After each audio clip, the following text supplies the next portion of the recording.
If y equals to ln of tangent x over 2, prove that dy over dx equals to 1 over sin x.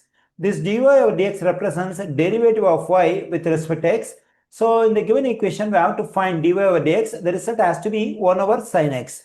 Okay, now let me take this equation as it is. That is y equals to ln of tangent x over 2. Since my aim is to get derivative of y with respect to x, let's find derivative on both sides of this equation with respect to x. Let me write the stuff. That is differentiate with respect to x.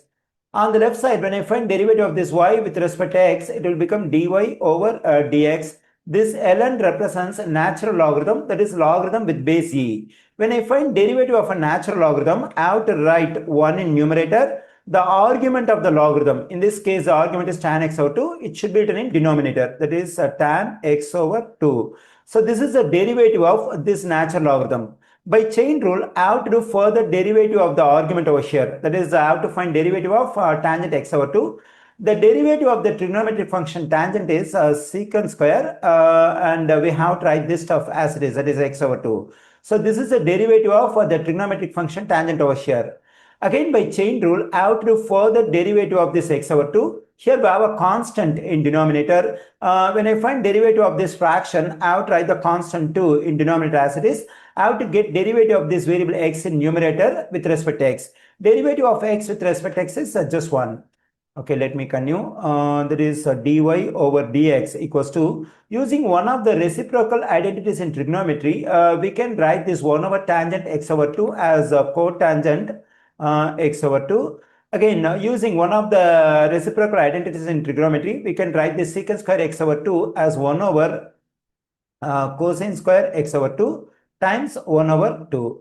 Okay, let me continue over here. dy over dx equals to, using one of the coefficient identities in trigonometry, we can write this cotangent x over 2 as cosine x over 2 divided by sine x over 2 times 1 over, we can write this cosine square x over 2 as cosine x over 2 times cosine x over 2 times 1 over 2. So this cosine x over 2, cosine x over 2 will cancel out. Dy over dx equals to, we have 1 in numerator.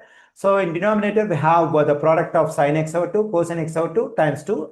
We can write this constant 2 in front of everything. Then we have 2 times sine x over 2 times cosine x over 2. Now let's consider a double angle identity in trigonometry, that is sine 2 theta. Here angle theta is multiplied by 2. So sine 2 theta equals to 2 times sine theta times cosine theta. Whenever we have some stuff in this form, 2 times sine theta cosine theta, it can be written as sine of 2 times theta. That is, the angle we have over here has to be multiplied by 2 on the left side.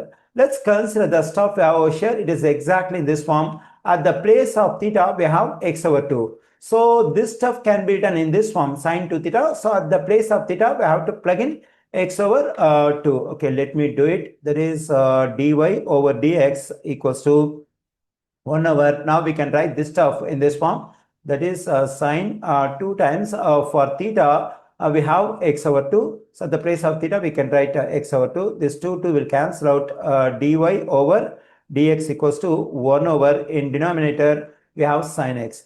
Okay, now I have proved dy over dx equals to 1 over sine x.